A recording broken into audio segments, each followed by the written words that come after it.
Welcome to Chuck's World of Infinite Mojo, brought to you by Holy Chuck Burgers. Our business is burgers. Good morning, Katarina Witt.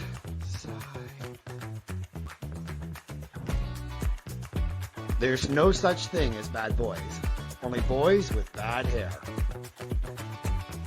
Sponsored by Maxwell's Clothiers, your bespoke tailor since 1961. And now, your host of Chuck's World of Infinite Mojo, Chuck Bastie. And welcome back to another segment. As you already know, this is Chuck's World of Infinite Mojo. I'm your producer, Cam LaRock, and of course, I'm with our host, Chuck Bastie. Chuck, what's going on? We have Brian Daccord from Stop It Goaltending today, and you are not a goalie. I'm not a goalie, no. You're not, but I've been a goalie my entire life, except for 1 year I played center when I was in grade 3. But I've always had a fascination with the position. Like my uncle was a goalie. He had one of those old fiberglass masks because he was still in the 70s. And I used to sit and watch Hockey Night in Canada and paint that mask every Saturday night, put on his stinky leather gloves, so that way I never washed my hands so I could just smell that wet leather that he had. And I just became addicted to all things goaltending. And we're going to have Brian on the show today. And Brian has a really great take on metrics with goalies as well. And his son, Joey Daccord, is now playing with the Seattle Kraken. And I had the wonderful opportunity to watch Joey play in the Calder Cup finals when I was down in Hershey in the summertime. And it didn't go the way of the Firebirds. But at the same time, Joey played lights out. And so I'm really interested in seeing how his father, Brian, thought about that series. He can't win them all as well, but they just had the Winter Classic, and Joey got a shutout against the Vegas Golden Knights. First ever, Chuck. First ever. I know, first ever, which like Brian didn't even know about that. Yeah, that's a great stat to carry with you. Yeah, so let's bring Brian up on the show. Yeah, let's get right into it. Yeah, let's get right into it. There he is. Brian, welcome to the show. Thank you very much for having me. I'm very excited. I'm also glad that you didn't introduce me as Joey's dad. Because I'm starting to get introduced that way now, which is a bad thing, to be honest with you. Yeah, but that's actually the greatest compliment, because you weren't Joey's dad before. So now that means your son's rising up through the ranks. And we get a little older right now. We can put our ego back on hold for a bit and ride the Joey wave for a while. It's not a bad thing, right? Absolutely not. And we'll talk a lot about development, I'm sure. And you talk about the wave. I always refer to a goalie's journey as 2-week renewable contracts. 2 weeks. Because that's when the kids go off and they get older. I'm like, here's the way you got to think about it. You're on 2-week renewable contracts, just the way it is in our world. And when you look at junior hockey in particular, how quickly goalies get changed at the higher levels, it's so competitive. The pyramid is so tight at the top.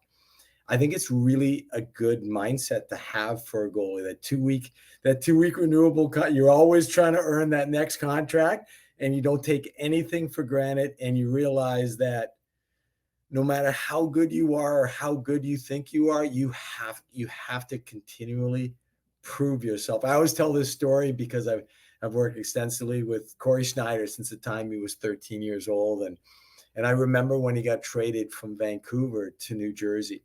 Yeah. And if you think about it, you've got the greatest goalie, arguably, of all time, the winningest goalie of all time. And his team just traded for Corey Schneider from Vancouver. And now Marty Brodeur has to, at his age and with everything he's accomplished, the greatest goalie of all time, arguably, still has to prove himself and earn his next start. Yeah. So 2-week renewable contracts. Yeah. And like Marty, I'm a Flyers fan, so I got to say this with the caveat, so that way my Philadelphia loyals don't kill me. But of course, Marty Brodeur, I got the chance to meet him a couple months ago in New Jersey during the Devils opening night. There's this guy with crazy red face paint all over it, like he was lipsticked all over his face. He's bald. He was worse than David Putty as a Devils face painter. And Marty comes out and I wave to him. It's game day, just kind of give him his due, and he leaves. And as soon as he takes a right to go to the parking lot to his car, he thinks he's home free. And this redheaded guy just screams, "Marty!" And I swear Marty was just like, oh, I was almost home. I almost had it. That's how crazy those fans are in New Jersey as well. So yeah, I mean, sorry, I defer back to you because Marty comes up and my ADHD kicks in. But he actually, Marty actually wrote the foreword to my first book, Hockey Goaltending. I saw that. And it's so funny. It's a funny story because he was on the cover of the book, right? And Marty was very religious about his equipment. He didn't like to change equipment. So I've got Marty Brodeur on the cover of my book, and for 8 consecutive years, my book looked like a new release because Marty never changed his gear, yeah. So it looked current. So it was fantastic. That was the original Hockey Goaltending way back when. Yeah, and obviously with Marty now still being with the Devils as well. I still I don't know. I still have a thing against the Devils, obviously, because I'm a Flyers fan as well. But when I was down there for the season opener, I was blown away at the Rock. Like that crowd there. We'll talk crowds as well as we go along, because honestly, like that's where we were in Hershey in the Calder Cup final. Like you said, that buzz in that building. They've never had more than 15,000 fans of crazy screaming fans in June. Like that was just a crazy crowd, but I'll defer back to that as well. I want to get into your journey as a goaltender because obviously you're the same age-ish that I am. I'm 52. And we didn't have this information growing up as goalies. We didn't get a whole lot of tutelage. I was fairly lucky as a young goalie that I got to train with Orlando Bonnie, the creator of the Bonnie puck machine. Mm-hmm. And I got to train with him at his Scarlett Weston location where he made the machines as well during the summer times. But that was the extent of what that was. My dad made a goalie school when I was like 13, 14 years old as well with one of those Bonnie puck machines as well. So I got a lot more hand-eye coordination than the average goalie back then, and a lot more goalie instruction than what was normally pressed back then. It didn't exist so much for goalies, but nowadays it's a totally different position. Goalies nowadays are athletes. I'm 5'8". And when I played the position, that wasn't unheard of, crazy small for goalies. They're big athletes. Yeah, and now they've trained them to be as agile as a 5'8" goalie as Rogi Vachon back in the day. And you have now walked into 3 different cultures of how to play goal. So I just thought we'd start right there with like how you've seen the goalie position evolve from your standpoint when you played, and then now as you are coaching through. So my background is I'm from Montreal. I was born and raised in Montreal. I played junior there, and then I came to Merrimack College and played college at Merrimack, and then went over to play 7 years in Switzerland. I was very fortunate to have that opportunity. And when I was done in Europe playing, this is actually an interesting story. I had never been drafted. I was one of those guys that was at the draft, that I talked to a couple teams and interviewed in the whole thing, but I was the guy sitting in the stands watching the last kid get picked for the draft, and it wasn't me.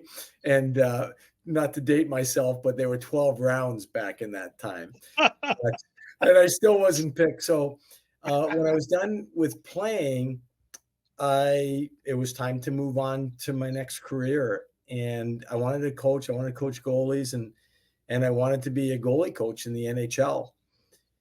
So I took my $5 and I bought myself, I actually got myself printed for $5 a business card. Brian Daccord, assistant coach of the Boston Bruins. And I put the Causeway address and the whole thing. That's a bold strategy. In my wallet, and I looked at it every day. So I saw this card every day. Brian Daccord, assistant coach of the Boston Bruins. At that time, there was no full-time goalie coach. It just wasn't like that.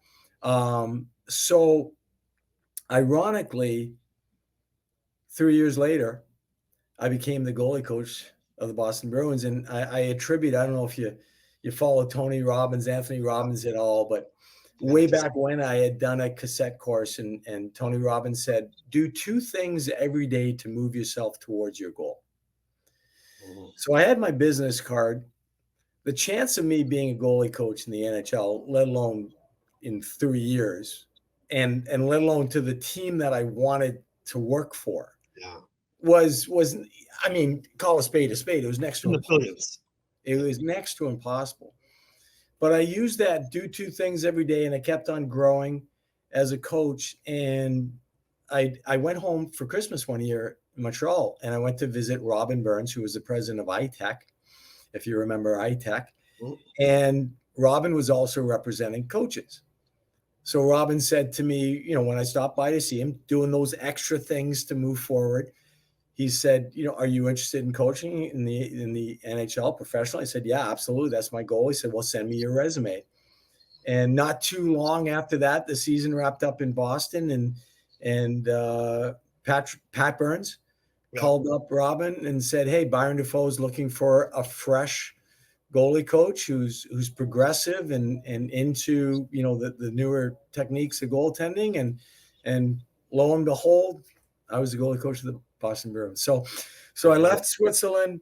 I became a goalie coach here in Boston. And from there, I went to Adler Mannheim in Germany.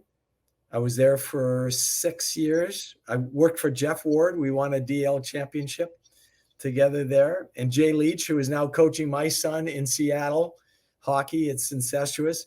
And from there, I started working for the Toronto Maple Leafs. I was full-time with them as a scout. So I was the goalie scout. Greatest job in the world. Travel the world and go watch goalies and have interviews with goalies. Like if you're a goalie geek, there's not much better than that. And then from there, Bill Armstrong reached out from Arizona, and I had a relationship because what Bill was the head coach in Providence when I was the goalie coach in Boston, and I also went, you know, working with Andrew Raycroft there. So we had a relationship for over 20 years, and then when he got the job as GM, he asked me to come on, be a special assistant, be director of goaltending, and I did that for a little bit, and now I'm at Boston University as the goaltending coach. And don't confuse that with Boston College. A lot different. Boston right now, BC is number 1 in the nation. We're number 2, so it's exciting to have that rivalry sparked with 2 elite teams. So we're going into the Bean Pot where we gotta get them the first game. So it's gonna be really exciting. The history of that game is that it's massive. It goes back like 50 years, doesn't it? The Bean Pot it's a landmark event here in Boston. It's a lot of fun. It's the same 4 teams. If your listeners aren't familiar with the Bean Pot, it's the 4 Boston teams: Harvard, Northeastern, BC, and BU. And every year it's a semifinal and a final. I've always thought that the NHL should copy the Bean Pot and take 4 teams every year in their little pockets, right? Yeah. The 4 rivals, and every year have a tournament where they play a semi and a final, and that's it. I always thought that would be a tremendous idea for the NHL, and you know, throughout a season, keep a heightened amount of interest, just like the Winter Classic did. Yeah, I honestly, there's a lot of those things in hockey that I think just go under the radar as well. And the marketing people behind the NHL do a great job, obviously, with the Winter Classic and the outdoor games as well. But again, if you don't know the Bean Pot, I mean, it's synonymous, especially with, like, if you're from New England, it's the thing to do as well. So you mentioned the Toronto Maple Leafs. I don't know if you remember this, but this is about, I got to say, about 10 years. We went for lunch. Yeah, you and I, you were in town, and I didn't know you were actually a scout for the Maple Leafs, and I was just starting to cover the Leafs on my podcast that year. And I remember saying to you, I'm like, hey, I'll just meet you downtown. And you're like, well, I'll be at the Air Canada Center. I still didn't put 2 and 2 together that you were a goalie coach scout with the Leafs. And you were running late because you had to get your flight out of Porter there. And I walked you to the airport.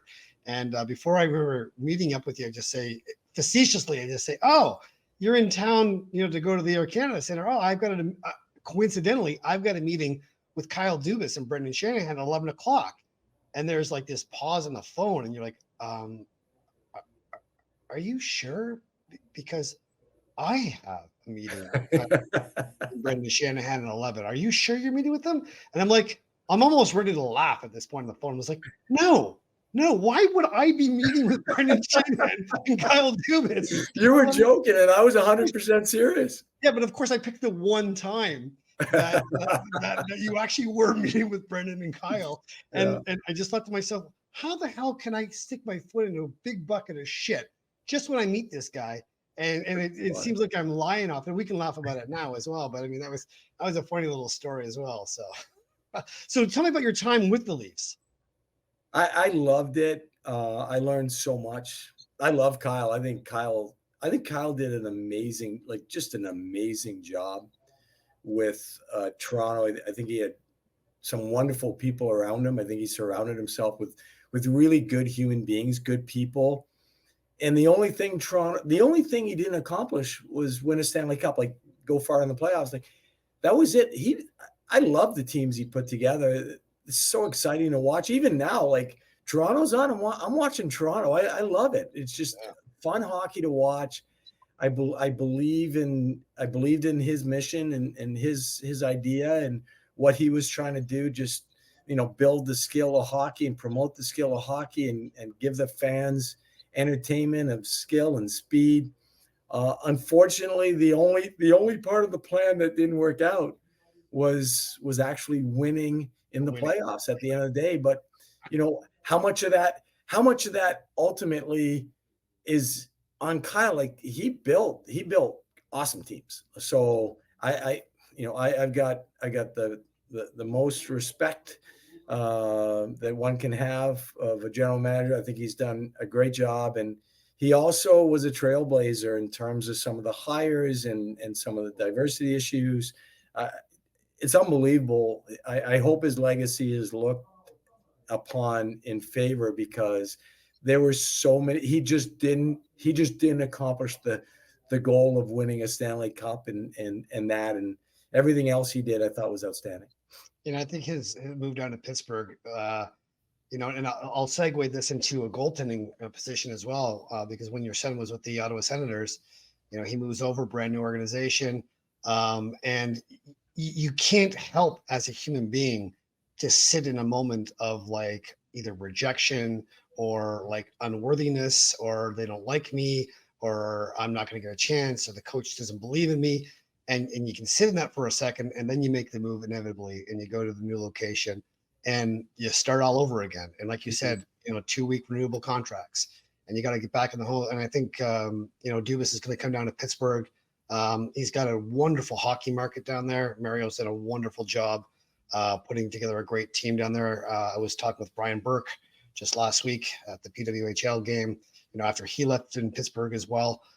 Very close-knit community that he'll have to draw with as well. But yeah, going back, I think you hit on it right there, Chuck. Like it never ends. Like you're always going to keep on learning. You're always going to keep growing. And I find that with my son Joey, like I've learned so much. I've had so many kids that have gone on and played and NHL, so many NHL goalies and the whole thing. And I'll tell you what, like when it's your son, it's different. Yeah. And your perspective changes, and you learn a little bit more than what you thought you knew, because you're living it firsthand through your kids. And it's been a great experience for me, because I've always, when I started in this business, you touched upon it earlier. Like when we were kids, we didn't get mentorship. We didn't get instruction. We were on an island. And my goal when I started this company, this is actually our 25th anniversary of Stop It Goaltending. My goal was to provide resources, to provide mentor, to be on the cutting edge, like provide systematic instruction. Like that was what I was really striving to do. So in all the things that we've done here, and through the apps and the books, and we're always trying to push the envelope and provide, because I always felt that for me, I wonder what I could have been if I had some formal instruction and a game plan and a system. And I remember, I don't know if you remember the name Marco Barron. Yeah, of course. But, Yeah. yeah, I played briefly for the Bruins, and I was playing in Switzerland. We didn't have a goalie coach. And Marco was living in Switzerland, and they brought Marco in a few times. And just a few times that he was able to work with me. And then, all right, he gave me a plan. And it was great to have something to hold on to. And I'll always remember that. I'm like, that's what I want to give. That's what I want to give other goalies, because sure, I was fortunate. I had 7 years of pro and college scholarship and all that kind of stuff. And I wonder what I could have gotten to if I had that. So that's a big, driving force for me. And when it comes to now, it's nonstop. I learn every day. I listen to podcasts like yourself. I listen to In Goal Magazine. We have our own app to teach goalie IQ called Stop It Goaltending.out. Like, we're always trying to get better and always improve. You bring up a really good point that I want to jump on. So Ryan O'Reilly's father, Brian, I've known him for 20 years, and we're in a men's group on psychology side, internal psychology. And I always, you bring this up, like, what could I have done? And my ego and self has that narrative, loves that question, because it's an unanswerable question that it just loves to torment me with. And I was really fortunate to be able to play with, Mike Gartner and Mark Osborne and Chris King and Darren Shannon, and a lot of the guys that retired here in Toronto. They got 3-on-3 rink up in Newmarket that Gart's and West Jarvis had for years, and we had to play on Mondays and Thursdays. And if I ever thought to myself, there's no way I could have ever gone pro when I was playing with those guys, there was my answer as well. I remember one time I had a really terrible day, and I ruined everyone's morning because I was so bad. And West Jarvis put his hand on my knee and said, "What's wrong?" I ruined it for you guys. I was awful out there. And he looked at me, and I'll never forget, he said this to me. He just said, "Chuck, are you under the impression that you're here because you're a good goalie?" And I'm like, "What?" And he's just like, "You're here because we like you." And he takes his phone out and he says, like, "I can call Cujo. I can call Glenn Healy. I can call guys who actually played in the NHL. Did you ever play in the NHL?" I'm like, "Wes, come on, man. You know I didn't play in the NHL, right?" Like, but my ego goes down that road, and my ego is just not my amigo. And like, it takes Chuck and Chucky on two different separate roads. And if I don't play as Chuck on that ice, if I play as Chucky, my alter ego, it's a waste of everybody's time. And there's a mindset that I have to get out of myself and out of my ego, and just be able to reset. That's a big one for me, is reset, because I'm an ADHD passionate Irishman. And when it comes down to it, they score on me, I give away all my energy when they score, as opposed to just keeping that resetting. And I like Braden Holtby. Like, he's the very first guy that I saw with the water bottle, and it floats over and he catches the drops. Every kid now in junior hockey and minor hockey uses that. Get the reset button. The reset as well. So I thought we just started a little bit with reset for you. So it's funny, because it's funny you say that. And I say this as a former goaltender, and my coaches would probably cringe when they hear this, but I will honestly tell you, I never had a slump. I never had a bad month. I never had a bad half a year. I never had a slump. But I will tell you this: I was either really, really good or really, really bad. There was no knowing. I feel so bad for my coaches. There was no knowing when I was going to be good and when I was going to be bad for them. Like there was zero consistency in my game. And when I look back and I think about it, it's so easy for me to see now. So let's go back to Europe. If it was a Saturday night and I was playing for Ambri Piotta and we're playing at Derby versus Lugano, and the place is going to be packed and it's going to be on the national network and the whole thing, you could probably count on me having a pretty good game. You put me on a Tuesday night on the road against a lower level team and it's raining outside, like, don't even put me in that. Like, that's how I rolled. And it's funny to sit back and think about it now, but I lacked that ability, that system, to be able to say, hey, it's time to play, regardless of the environment. flip the switch. And I started, as I was getting older at the end, I started coming up with more systems, more ways to do it. And I remember I used to put on my mask, and my mask was my trigger. When I grabbed my mask in my stall and I put it on my head, it was Superman time. It was like, that was superhero, right? Like that alter ego, it was time to go. And that was late. I figured that out, that I could use putting on my mask as a trigger, not really understanding how the whole thing worked like I do now, but it was funny. I lacked that. And I wonder if I had worked with someone, if they would have been able to put me in that mindset, that environment. Is very similar, like, with the Winter Classic the other day, and I lived it for the weekend, and there were so many distractions, family, friends, events, dinners, like it was nonstop. And my son Joey, like, he still had a hockey game to play. Big hockey game. So when it came time to play, he was able to flip the switch, and it was game time, and it was dialed in and focused. And it's really, really interesting, because we were talking the other night, and he goes, I keep on trying to think about the game, and I really don't remember much. Yeah. Isn't that interesting? Yeah. It's consistent though. Yeah. I'm trying to think about the game, and I really don't have a lot of memory or vision of that game. And I'm like, yeah, because you were dialed. Yeah, you shouldn't. You were dialed in. You were in the moment. You would flip the switch. You turned off everything. You got in the moment, and you went from there. We got a wonderful clip that I want to play right now. A wonderful dad, father, son moment, where you're on the panel at the Winter Classic with Joey as well. Park here after the Winter Classic, and happy to be joined now by the father-son duo. The Daccords are here. Son Joey, father Brian, congratulations to you. Dad, I'll start with you. Happy New Year. What was it like for you to watch your son make Winter Classic history here, the first shutout ever in the Winter Classic? I found that out about 5 minutes ago. I'm like, what? Crazy that there hasn't been a shutout. It's really exciting. I think, like, for myself, just like all the parents, we understand what the sacrifices that go into getting to this point for all the guys. So it was incredible, just an incredible experience to watch our kids out there and competing in the Winter Classic, and just grateful to have the opportunity to watch him play. How about 48,000 fans chanting his name? That was special. Yeah, that was special. Yeah, that was crazy.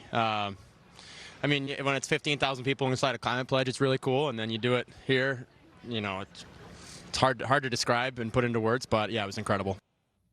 You said something there that I really want to acknowledge you for, about like talking about parents and sacrifices, because whenever I'm covering games and I'm down in the dressing room afterwards or whatever like that, and you get a chance to meet parents and you get to see the glee of them living their dream to their kid made it. And like, I mean, and the kid nowadays, they're amazing now, whether they're junior hockey players or pro hockey players. I'm just saying, the cost of hockey right now is just so crazy these days that my parents, ate eggs for weeks. So that way they could, put me through hockey or through camp or have coaching or 10 grand a year for a team to play on, travel, all the costs that go along with it as well. But you mentioned the word sacrifice as well. So everyone seems to think like there's another clip that we'll play in a second, but you talk about, how everyone thinks it's easy once you get there, and, there's attainable and there's maintainable. And once you get there, then you got to maintain with your 2-week extendable contract. You know what I mean? So talk a little bit about the sacrifices as parents and as coaches of what adults have to use nowadays to let their kids play. You talk about the cost, and we all know how expensive it is, how expensive youth hockey is, and how important the training is. When I started in this business, there were very few goalies that actually took private lessons. It was the aberration, the kid that actually went to a goalie coach and got training. And now there's a goalie coach on every block. And now if there's a goalie that doesn't go to goalie specific training, then that's the aberration. Yeah. And the players have caught on too. If you went back maybe 10 to 15 years ago, you didn't see the skill development opportunities that the players have today. And there's so much talk about the money part, and I don't want to minimalize the importance of that and the impact, the financial, but I don't think for a parent that's what it is. I think for a parent, it's the decisions you make that weigh them. It's not the money that weighs the most. It's the decisions. We love our kids so much. Yeah. And we just want to give them a chance. They love playing, and we just don't want to screw it up for them as parents. Yeah. Okay, like that, to me, that's a lot heavier than the dollars. Yeah. And for me, there were 2 points in my life, last weekend included, that were pivotal in recognizing that I can take a breath. I didn't screw up. And that was Joey's first game when he played in Buffalo for Ottawa, his first game in the NHL. And then that game in the Winter Classic. It's kind of like there's so many decisions: where to play, when to leave home, where to train, how many tournaments do you play on, which tournaments do you play, all the questions, and where to go to college, and do you do that, do you not do that, like everything that goes into it. And when you have a pinnacle moment like the Winter Classic or the first game, it's almost like as a parent you can just let it all out and say, thank the Lord, baby Jesus, I did not mess it up for my kid. Because I think that's what parents feel, and they just want to make the right decision. And what I was told, like, I live in the goalie community, and the goalie community is awesome because I really think that we do look out for each other. And I think it's so important for goalie parents to be able to build a relationship with parents that are a little bit older, that have gone through it, that know, that understand, that can give them guidance in where they can go. And it was actually when I wrote my book, How to Be a Goalie Parent, it was after the first game Joey played in the NHL, and we were flying back, and I'm flying back with my wife, Daniela, who knew nothing about hockey before we met. And we talked about it on the plane on the way home. And it was, look at all the decisions that we had to make. Look at how hard it was. And I'm in the business. Yeah. And I thought about all the parents. They're not in the business. They don't know. What could I do to help them? And that's when I started writing How to Be a Goalie Parent. And it's amazing. Every day somebody buys on Amazon.com. Somebody buys How to Be a Goalie Parent because they want to know. And I think that the best feedback I've gotten from the book is the parents feel comfort. They're going, well, look at this guy. This guy's an NHL coach, scout, director, has a son, an NHL goalie, and he understands what it's like to be a goalie parent and the struggles that we go. It's being a goalie parent is not easy. It's not an easy road. So therefore I wanted to do something to kind of give to the goalie parents something to lean on a little bit. So I have my own take on that. And I want to ask you this question because I have the take that, as parents, we want to do right by our kids. And you're right. It may not be about the money. It's definitely about the peace of mind that comes with, like, am I doing good by my kid? Yes. And having that standpoint, and that's your ante into the game. And again, like, you're not going to be a goalie coach. You're certainly not going to have a son in the NHL like you do. But at the same time, I have this view that if you looked at hockey as a parent, to teaching your kid life skills, using the fun and engagement of the passion that they call hockey, they'll be better kids after hockey. They'll be better entrepreneurs. They'll be better students. They'll be better partners in life. Because it's really about teaching them life skills about goal setting, how to be a good teammate, perseverance, because now these kids have everything, instant access to everything. I'm 52, you're in the same boat as I am age-wise, but, we had to go to a library and get a card catalog. And, there was no internet and there was no instant gratification. There was no social media. We had to actually develop patience for things. And I think this generation now just hasn't had to do that because of technology. So I wanted to kind of get your take on what you think about parents as far as like perseverance, life skills, putting too much emphasis in the sport of hockey versus what the sport is teaching their kid. Well, it's whether you're a baseball player, hockey player, football. It's the same. You're going to get the same life lessons and the same, learning how to work as a team and dealing with the ups and the downs and all that kind of stuff. I'll tell you, Chuck. Like, I'm pretty opinionated when it comes to development and what I wanted for my kids, which not everybody agrees with how I did it, but I had certain things that I did. I think you're going to get a kick out of. All right. One is I never ever asked for my kid to be the only goalie on the team. Yeah.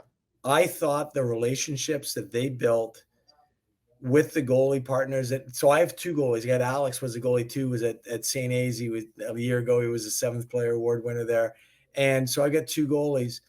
And it was I never like looked at it and said, oh, I want my son to be the only goalie. Yeah. I thought that the relationships that they built were incredible. And sitting right beside me at the Winter Classic was Joey's goalie partner from Mites and Squirts and Pee Wee. Is his best friend, one of his best friends is right there. And he built that relationship because they were on the island together, right? They were the two goalies on the team and they were together for years, and it was a great relationship. So even though games played is the most important stat in goaltending, the goaltending is pattern recognition, the ability to read a play, the ability to read a release of a shot. And it's so important to get the reps that it wasn't, this is the way I needed it for my kid. The other thing, which is really interesting, and once again, not everybody will agree with, was I said, whatever team Joey was playing for, whatever coach that was going to be, I said, if Joey's going to the game or Alex is going to the game, he's playing in the game. Yeah. That's it. I just, for me as a parent, I just couldn't get why I would bring a 10-year-old, a 12-year-old, a 14-year-old to a sporting event and not play. So it's just the way I think. And I'm not saying that playing full games isn't good and all that. I'm not saying what's better for them to play split games, half games, or full games.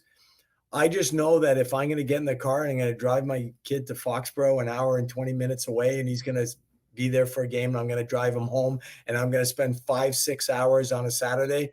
Yeah. Guess what? Yeah. If he's not going to play in that game, I'm going to take him somewhere else and we're going to do something. So I always drew a line in the sand with that one. I had two coaches, I remember, that didn't agree with me, and it was a pretty short conversation. I said, well, that's fine. If you don't want to play, that's fine. And if you want him to play every other game, I'll agree to it as long as you play your kid every other game. Yeah. And then they look at me like I got 3 heads. Like, why would I do that? And I say, well, why would I do it? Well, that level there, it's all about development anyway. And like, you really want to keep the kid engaged. And like nowadays, like the attention span of these kids are such fleas, that if you have them drive an hour and a half to go down there to sit and watch his buddy play, like, where's the fun in that? I mean, like, there's already an expense to that. But again, that's the other thing. That's the other thing is really, because you brought up a really good point earlier. So the other thing that we did is we prioritized environment over level.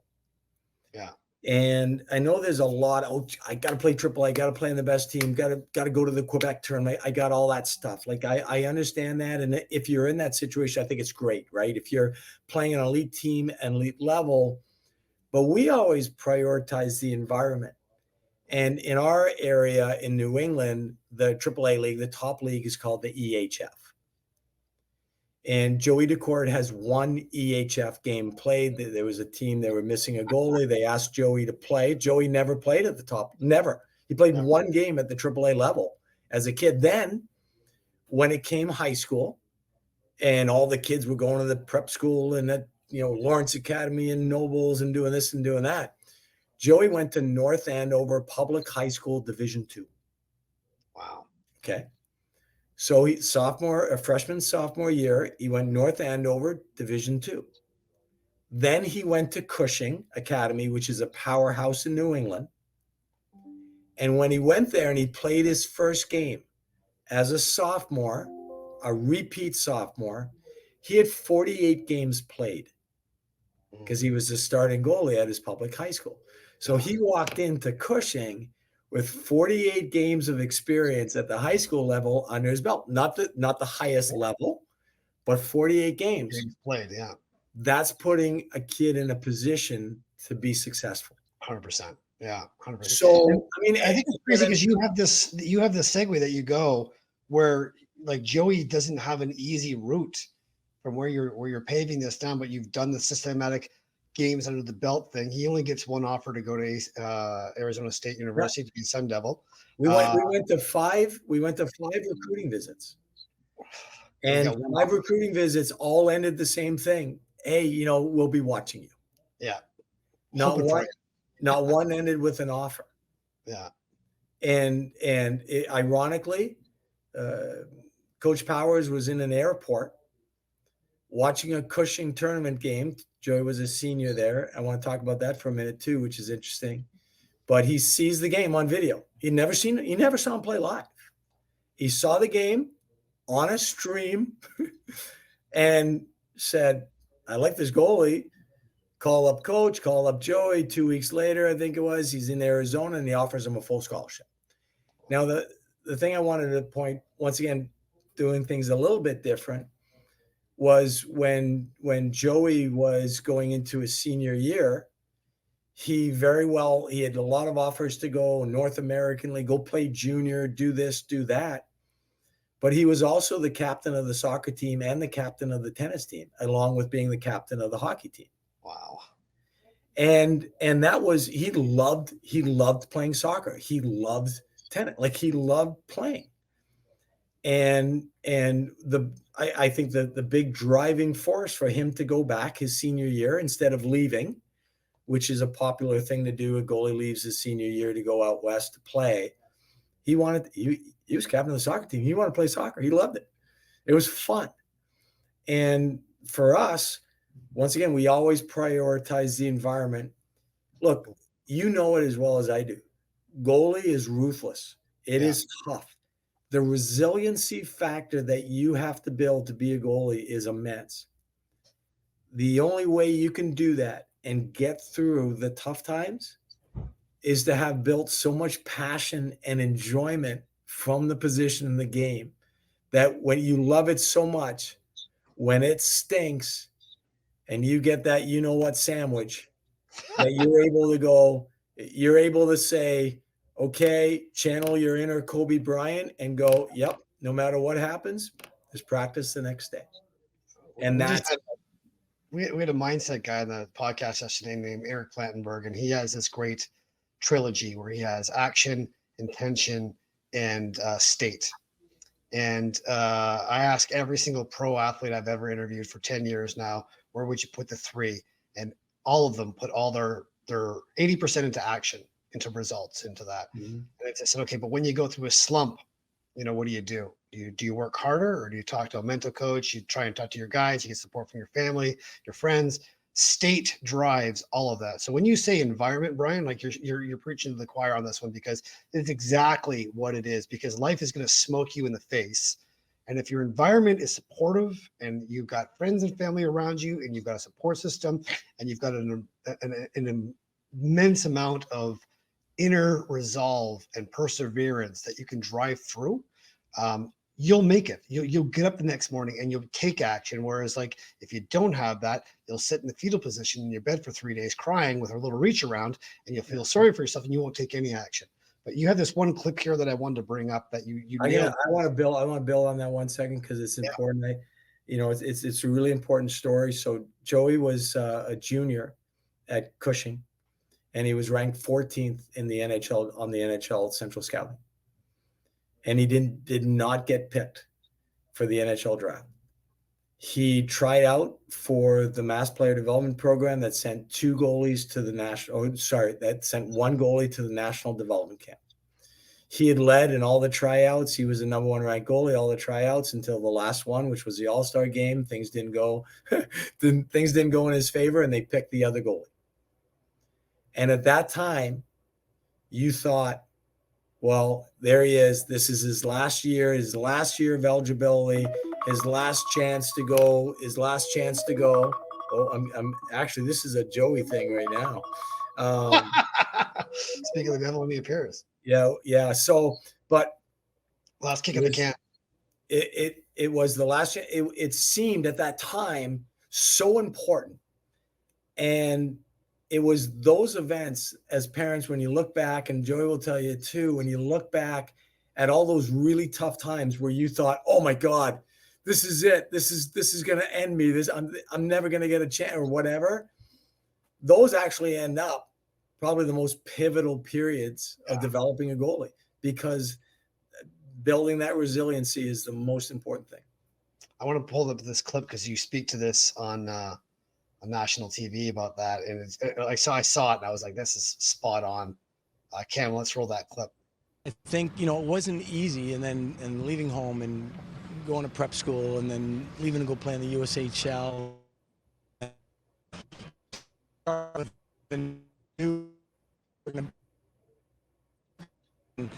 think a lot of people think, oh, they made it this far, it must have been pretty easy for them, but it really isn't. And it's always those times that actually are the most important times, the hard times that they go through, and that gives them the opportunity to come out and do something like this today.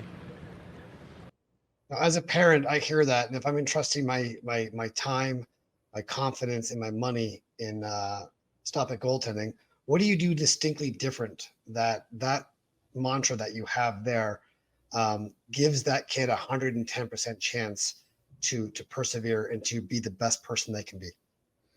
Well, so we like to think of our development. So we have 6 development centers throughout New England here in Mass. And, we like to think about this as a home for them, a place that they feel safe, right? A place that they can go to, and they show up and there's 4 goalies on the ice and there's 4 goalies getting dressed and they're in this goalie utopia.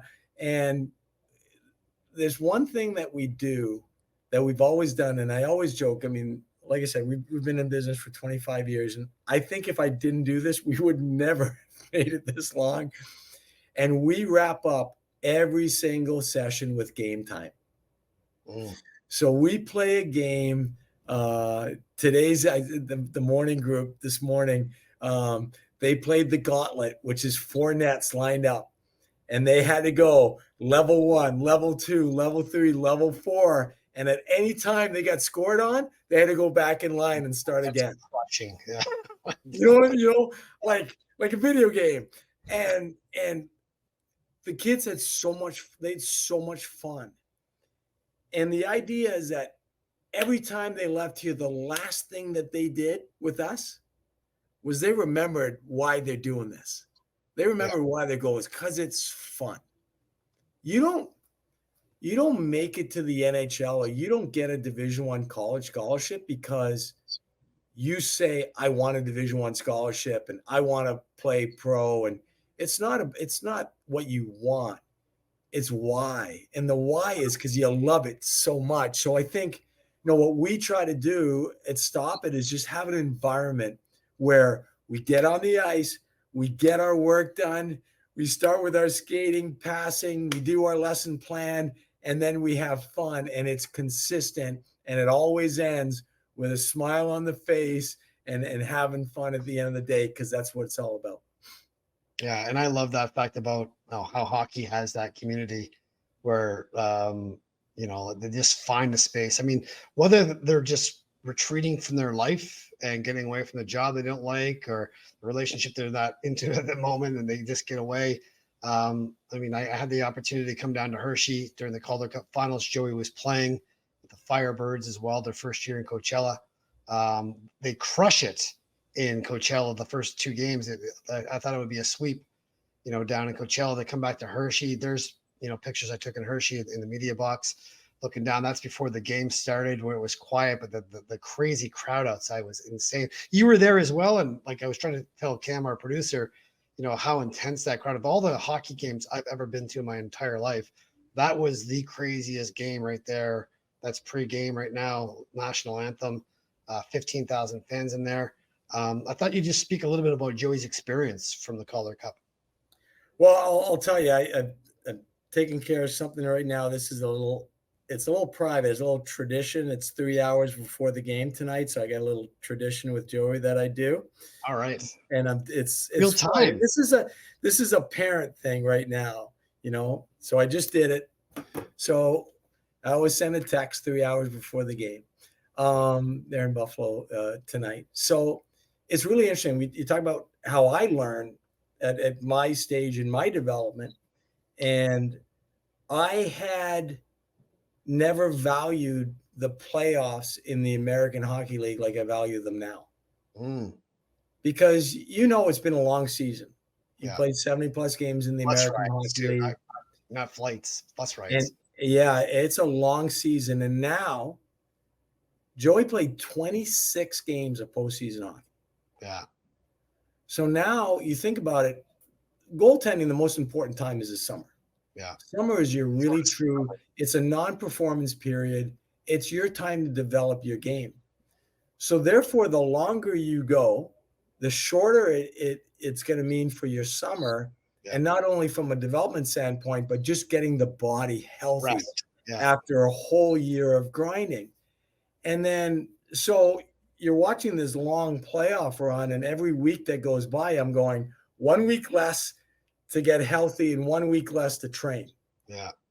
Because you're going to need to, at the end of the season, that you're going to need to rest and recover, so on and so forth. And I never realized the value. I think the value of the ability to go every other day, strap on the pads and go. It's go time. It's a playoff game. And to learn that was a tremendous opportunity for Joey, was a tremendous opportunity for all those players to understand. And I remember afterwards, he said to me, he goes, I don't know if I'm ever going to be in a situation like this again, but I now know how I have to treat my body. I know how I have to treat my mind. I know how to go on a playoff run. So if it ever happens again, hopefully at the NHL level someday, I'll be prepared. And I think it was a tremendously valuable experience, which I never fully understood until I experienced it firsthand. Yeah, you like most people don't realize how long. Usually, if you're a Leafs fan, you're done in April. And if you're a Leaf athlete as well, you're done in April. So you got the entire summer to go. That's harsh. I know. They say, Brian, that the biggest rivalry in the NHL isn't the Leafs and the Habs. It's the Leafs in the first round of the playoffs. So that's a hashtag true story. But I digress. But you guys are going into June as well. June in hockey in Pennsylvania it's warm. It's 80 degrees down there every single day. And you're going to Hershey Park Arena. You go to Hershey Park. It's not hockey weather. It's just not. And like you come down there and, to losing game 7, there's Dan Valsma, the very, very upset man every single night. I saw him there for game 3, 4, and 5, like saddest guy in Hershey, which is generally a good energetic place. I'm not going to say it's quite as good as Coachella, but yeah, I mean, like you got a really short summer and, but he spotlighted what he had done, got the accolades of everybody who watched him play, even in a losing effort. And to lose in overtime in game 7 at home, it's got to be the most gut-wrenching thing. And I say this like I'm a Hershey Bears fan, because obviously that was a great moment for me. But as a hockey fan, you appreciate on the other side that there's just the absolute torment of that moment that will never leave that person. And how do you learn from that moving forward? And as a hockey coach, how do you do that? I'll tell you, from being there, it was surreal, because when Hershey scored in overtime in game 7, it almost didn't, it was like, okay, does that mean it's over? Is the whole thing over now? And Joey, and so it took a little while to digest, and it was interesting because I think it was tough for them, the players, to be with their brothers and go through that whole experience. Yeah. And then to be able to kind of digest it. And I think that Joey came out of it, from me, with just such a great attitude, whereas, I learned so much. And if anybody tells you like that anybody was healthy playing that last series, like everybody on that ice Banged up. was dealing with something. Everybody was. There's no way they weren't. And you talk about that resiliency to be able to fight through that and end up, being able to be successful, either just going out and being able to play and compete with everything that was going on that late in the season. They're all tired. They're all banged up. And I think that right away he recognized how important that experience was for him. Yeah. And again, so he comes back, takes a small off season as well, recalibrates, resets, starts now, had the full half of his season with Seattle right now. Yeah. Shut out in the Winter Classic as well. How did he take the opportunity that he was garnered with Coachella and now and crush it? Well, yeah, it's going really well. I mean, it wasn't crushing at the beginning. He felt he was playing well. I thought he was playing well. He wasn't getting the results. And, it's interesting how things go. He's been on he's been on a heater lately. Things have been going really well. And it's the opportunity to play. Obviously, Grubauer got hurt, and which has given him the opportunity to get in there. Chris Drieger he's a great goalie. He's there too. They're loaded. They got 3 goalies that they can put in any given night. So it's a really good experience.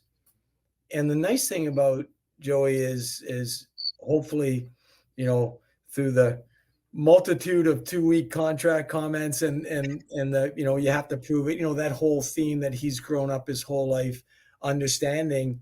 There's nothing taken for granted here whatsoever. Today's another night and it's one game at a time, and you get up and you go to practice the next day. I want to transition a little bit more to your program, to your system. You walked me through your app a couple of years ago with my junior C hockey board as well. And it really just blew my mind about, tracking where pucks come from, what opportunities are, where they came from. I mean, it took a lot of hockey cognition to put that together, especially even just to go through that. I went back to my board and presented that, and they're just like, yeah, but Chuck, who's going to do that? You need somebody in the stands who's going to be there.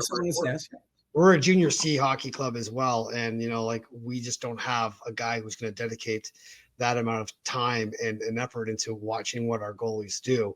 We're going to have to take this one on the chin. But, I always say that understanding the opportunities that goalies face of what your system has and shows and metrics is really instrumental into understanding, how you're able to talk to your goalies, how you're able to show and convey.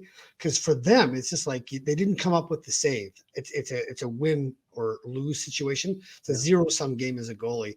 However, if you're able to show them, hey, listen, this is where you did on, the high-level shots here, down low in the posts, in the rebound control. These are the things that you're battling for, because at that level there, it's inches, it's centimeters, it's minutia at that level of smallness there. And to get them to buy in to understand, because they're their own worst critics if they don't come up with that save. But your app actually really shows them where the value is. So I'll go big picture first, because you're talking about the SIG Game Day app. And the big picture for me, from being in the business for as long as I have at this point, I do everything I can to take the subjectivity out of goaltending. I want to goaltending is never going to be like, you and me aren't going to play golf. Like you score an 82 and I score an 85, so you win. Like goalie's never going to be like that. But if we can take as much of the subjectivity out as possible and deal with what's objective and what's real, and that was the driving force of the app, because the app is mostly based on goal expectancy. There's 20 shot types, and each shot has an expected goal amount. And as the game goes on, shot after shot is logged. Every time there's a shot, there's a tap. And then at the end of the game, you see, well, that goaltender should have given up 3.25 goals, or that goalie should have given up 2.7 goals. And then you can compare it to what they actually did. It also tracks rebound control, rebound retention, freeze rate. Does the goalie hold on to a puck? So a good rule of thumb for goalies is that one third of shots should never leave your body. They should be frozen.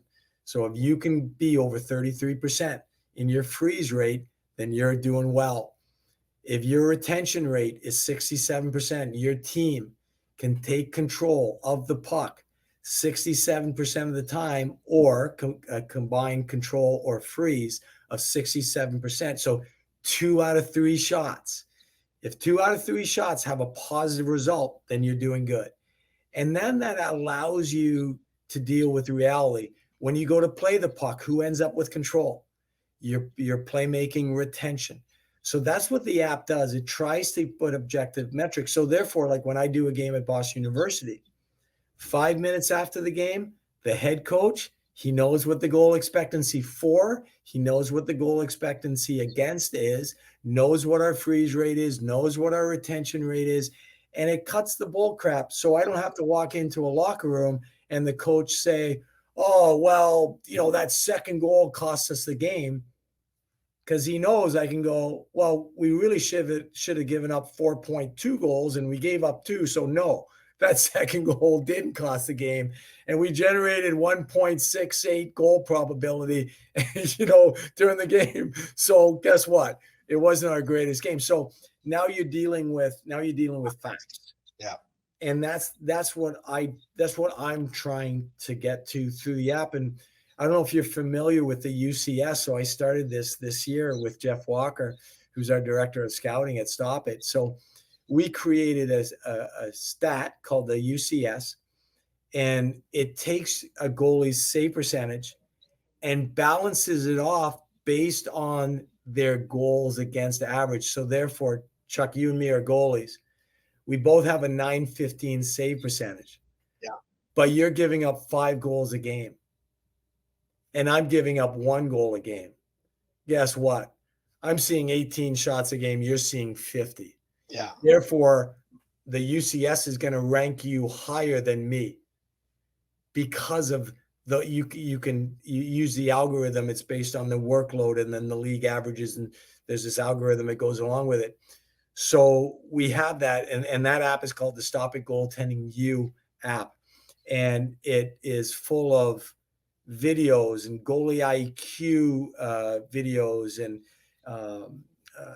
doing playbooks on goalies. Like you can hop on the app and you can go Linus Olmark and you can see a full playbook of how he plays 10 different situations and goalie systems, how to play breakaway. So it's the goalie IQ part. And it's, once again, giving the goalies the resources and giving them what they need, but in an environment of objectivity, taking that subjectivity out of it and being very, very precise in terms of how we talk and how we analyze goaltending. I think that's absolutely brilliant because obviously I'm emotional right after a game. And again, it's a 0-sum game for me. Either I win it or I lose it, I can think of the top 3 best games I've ever played my entire life. And I know exactly what they are. And I lost 2 of them. And I was okay with losing those 2 because I know we should have been nowhere near in that game. But I careered, and it actually made it worse, in my brain to think, well, we should have won that game, or we could have won that game if I would have come up with that, that 54th save, as opposed to, and it's just crazy. It's crazy. And that's, you bring this right into context, and coaches have such a selfless job of like understanding defense and offense and line matching and referees. And then there's so many dynamics that they have to deal with, especially 3 periods. Even if he's a goalie coach, like even if he's Glenn Hanlon and he's on the bench, he's not going to look at the goalie and understand what the context is. However, with your app and with your metrics afterwards, it arms that person with an understanding of context. Okay, this is the stats. This is what is so. Once I get to what is so, now I can have a more enlightened conversation where I can share this information with my goaltender or my defenseman or the top pairing or whatever it is, and then be able to walk them through it, as opposed to them being upset at the end of the game because they lost, they didn't come up with that save, cost the team the game statistically, but look where you crushed it everywhere else. We shouldn't have been in that game. Keep doing what you're doing. tap on the shoulder, or, give them some reinforcement saying, I love where your head's at. That's amazing. I believe in you. And those small little fuzzies are the one things that make those kids like go through walls. Well, as well as I do, that when you play and then you go to bed that night, you're lying in bed and you're thinking and analyzing the game. And that's one of the best things I think about the SIG Game Day app, is that there's no guesswork. It's right there in front of you. Yeah. So you don't have to think about, how many grade A's did I have in this game? How many grade B's? How many grade, like, it's right there. We actually brought the app down. We have an intro level, and instead of the 20 different shot types, now it's 4 different shot types. And now you don't get your goal expectancy, but for someone that isn't a goalie expert or their hockey's not their thing, they can still tap on the shots, and it allows you to take your grade shots, 4 different grade shots, and your rebounds. So it allows you to get some metrics. And this is the greatest thing ever, Chuck, is because the parents tell me this all the time. There's nothing like when the kid gets in the car after a game, and you know what it's like. Hey, Mom, how did I play? Oh, you were awesome. Hey, Dad, how did I play? Oh, you stunk. Like, all right. Forever. So now it's, how did I play? Read the game report. Here you go. That is produced. Yeah. And then let's talk about it. Yeah. Oh, wow. They had 5 grade A's in this game. Oh, wow. You know what? My rebound retention was really good. Or, you know what? My rebounds weren't very good. And it's right here for me. And yeah, now it takes that subjectivity out. Yeah. And it takes that, that, like, even for me as a goalie coach, I don't have to tell my BU goalie that he should have made an extra couple saves in the game. I don't need to go tell him that his rebound control wasn't good. He sees it 5 minutes after the game. He's got all the numbers. So it's not me telling him what I think. Yeah. It's dealing with what actually happened. And I think with parents, that's the biggest thing, because every parent these days thinks their kid's Wayne Gretzky, and you cannot have a conversation with a parent why his kid's on the second PP, or he's on the first PK, why he's not top pairing a defensive line, why he's in the bottom 6, because they don't have that subjectivity. They have ego attached to that. But when you sit down with them, that's why I was asking you 10 years ago to develop this app before you even had this app, because I'm just like, it takes the subjectivity right out of the field. Yeah. You can have a real conversation about their kid's wellness, because you have the kid's back. You want the best for the kid. It's just like, how do you get that? By taking away the emotion out of the game, or the attachment out of the game, or the relationship or the parent dynamic out of the game. And stats don't lie, because you look at that, it is what it is. Like, there you go. And stats don't lie. And that's why, like if you talk about like the Stop It Goaltending.out app, like the UCS, like if you're in the OHL right now, you could be playing on the worst team, and you may be top 5 in my stats. When there's Spitfires, yeah. Because it evens it out. And now it's like, so like when we did the UCS here, it was about, why should the goalie that plays on the worst team? Because you know how the rankings always go. It is always, you look at any league, goals against average, number 1, number 2, number 3, number 4. Guess what? Your team stinks. Yeah. You're down there at the bottom. Mm. But the UCS changes that. Yeah. It's UCS doesn't care. The UCS is going to put you where you belong. This is Moneyball. This is what I love about this app, because it's like it gives you Moneyball stats as opposed to like save percentage. And I cover the ones. Here's the other thing, like Sport Logic, Instat. So there are these companies that they take the video and they do the stats, which is great. You can use my SIG Game Day with a video too, but the beauty of it is 5 minutes after the game, everybody's got the numbers. Yeah. And I'll tell you what, from my end too, I'm the goalie guy. I don't have to go back and watch the video the next day and do the numbers and do the analysis. I'm done. I leave the rink. I'm done. Everybody's got the report. Everybody's got what they need. I don't have to spend Sunday morning working on doing a report for the game. Yeah. The metrics are there. Metrics are there. It is what it is. I want to go to your books as well, because obviously, like, you've written, 3 or 4 books now. Yep. And we're gonna have Cam bring the books up online here, so we can walk through them. What the takeaways are that you as an author want the audience to get away. So starting How to Be a Goalie takeaway. What's the takeaway that you want? It's the How to Be a Goalie. You will not find one piece of technical information in there. Awesome. There's no RVH or how to play a breakaway. It is strictly the mental part of the game. So for me to do a book on the technical part of the game, I'd have to rewrite the thing every 6 months.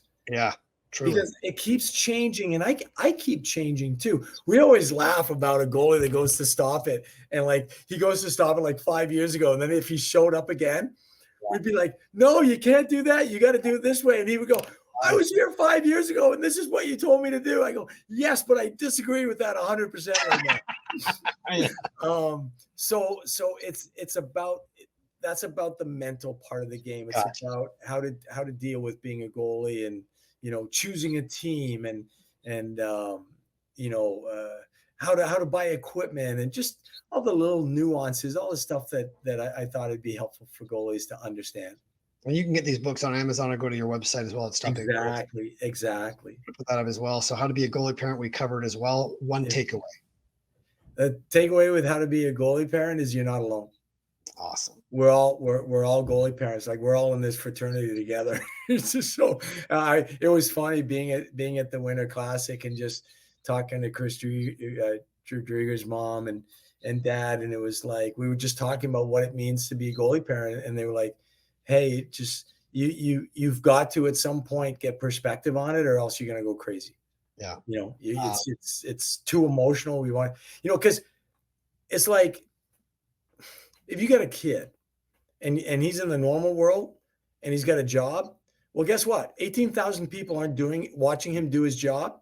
People aren't watching him do his job on TV, and everybody's not talking about how your kid did his job the next day and critiquing your kid. Like, so what his failures were. Yeah, you have to have perspective. So I think that it's so important. And the nice thing about How to Be a Goalie Parent is that at the end of each chapter, it's an NHL or an Olympic goalie female parent that talks about their journey. And the beauty of it is it's completely different journeys. No journey is the same. Everybody's got their own story and their own way to do it. And the latest book that I put out is Rolly the Goalie, and I'm so excited about Rolly the Goalie. Rolly's a young goalie from Baconsville, home of the Bacon Burger, and he struggles with, he gets scored on and he loses composure, and he struggles with dealing with that adversity. So he goes to his grandparents and his siblings and his parents, try to get through it and try to get some perspective. And he's frustrated because they're telling him these stories and he doesn't really understand them. And then, his mom teaches him STA, to stop, to breathe, to think, and then to act, and teaches. And then they go through each one of the stories that the grandparents or the siblings told them. And then he starts to understand all the stories. So then he ends up, his team, Baconsville, makes it to the finals in the championship game, and he walks out on the ice, and at center ice is a table, and they got the big championship trophy.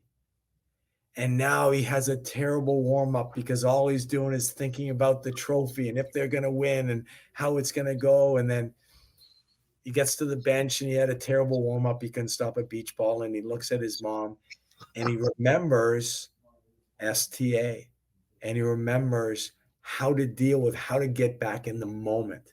And I'm not going to ruin the story for you, Chuck, because I know you're going to read the book. So I'm not going to tell you what happens if they win or lose the championship, but that's the Reader's Digest version of that one. And it's just a short story. It's 70 pages long. It's easy, but I wanted to do something because I was at a seminar, and Steve Thompson, who's head of USA Goaltending, says, "Hey, Dak, what are you doing for the young kids?" Right? You got your app and you got your game day app, and like, what are you doing for the young kids? And I thought, okay, what am I doing? I said, okay, let's put a story together and get a fun figure, Rolly the Goalie, And so it's part of a 4-part series. So that was part 1, and the next one coming out is the tryout. That reminds me of Scott Hartnell had written a book like that. It's like 70 pages, like when you fall down, you get back up. But Nice. it was really talking about how to actually persevere, how to get back up. He had that Hartnell down thing. Stu Grimson, the same thing. It's kind of funny because Stu's down in Nashville somewhere. And then I asked him, like, why did he write a children's book? And Wes Jarvis said, well, that's his reading level. So that's what he knew. Steve Grimson took too many punches in the face of the Grim Reaper, right? So that's funny. So I want to give you a chance just before we go, just to wrap up and just to have people go to your website and find what it is that they're looking for there, why they would choose you, where they would absolutely go into you got a ton of content there, and just kind of like peruse Stop It Goaltending as well, but give you a chance to plug that.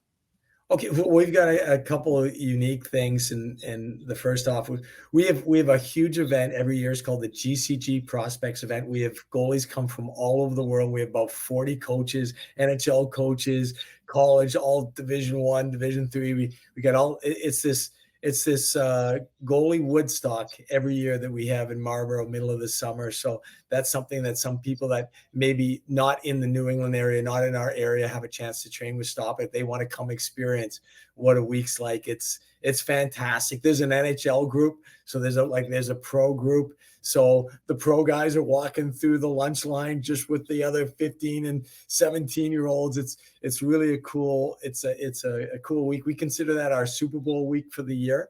Mm-hmm. If you're in the area, obviously you're probably pretty familiar with us because we've been around for a while. But outside the area, I think that the Stop It Goaltending.out app is just a tremendous resource. It's full of information. And our game day, if you want to look at the game objectively, the SIG game day app is a great tool to use to help with your development journey. The books, another great resource, and something that we haven't talked about at all. I'm involved with Sensorina, which is the virtual reality training app. And it's so funny because my son, when I got involved and started helping develop, then, I got him a headset, and he had zero interest in Sensorina and training virtually as a goalie. And then last year, beginning of the season, Coachella's on a road trip. There's no morning skate. And he's like, no, it was at home. Sorry. It was at home. No morning skate. He's like, I'm going to take out my headset, put Sensorina on, and give myself a morning skate. And he got a shutout that night. Yeah. So, goalies, and that became his thing. And now it's a matter, he uses it before every practice, uses it before every game. He uses it in between periods, Chuck. Wow. So he's come in twice in relief, and both times he's come in between the periods, he's got himself some work, got his hands going, got his eyes seeing the puck, got back on the ice. It's an extraordinary tool. It's now has an NHL affiliation, and now you can put on your team's favorite jersey, for your favorite team. The graphics are incredible, and it's a tremendous tool for learning how to read a release, learning how to read a play, and improving without the cost of ice time. Yeah. It doesn't substitute goalie training whatsoever. It doesn't substitute anything. It's just an addition. It's a value add, and it's a great resource to the point where Joey says to me now, he says, I don't understand how every goalie can't have one. That's how much he believes in the product. And you think about probably one of the youngest goalies that have broken into the scene right now in the NHL, Devin Levi. Yeah. Devin Levi is an avid Sensorina user. He's probably uses it. He's one of the biggest users in the world that we have. Yeah. I honestly, I love that because back in my day, it was a puck machine. Yeah. It cost that $6,000. There was ice time. You had to transport it to the rink, get a special cable, all that as well. But that was instrumental in getting my hand-eye coordination, my rebound control, just even where I was, the feel, deflecting off my stick or blocker to the corners and putting my rebounds in the corner as well. This one is so advanced. When you make a blocker save, it leaves a mark on your blocker. That's in virtual reality. You're talking, it's mind blowing. And Joey made a save in the Winter Classic where it was a D-to-D pass with a one-timer through three players, and he caught the puck.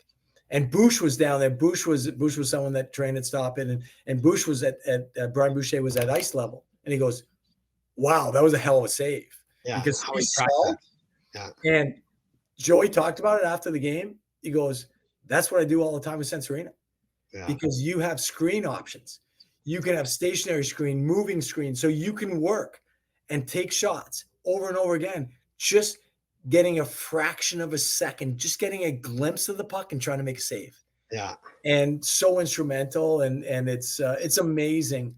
The goalies today are so lucky with the resources that they have. And I think goalies today are actually just, they're more dialed in now than I think goalies back in my day were. We still had stingers. We still had equipment that didn't fit us properly and, wasn't up to snuff. And nowadays, like, they got double jocks and they got, goal practice catchers, like all these different things. I go down to the games on game day states. They got blowers there, air fryer, like everything's getting blown out as well. They got 2 sets of gloves, one for practice, one for game. Everything is catered to them as well.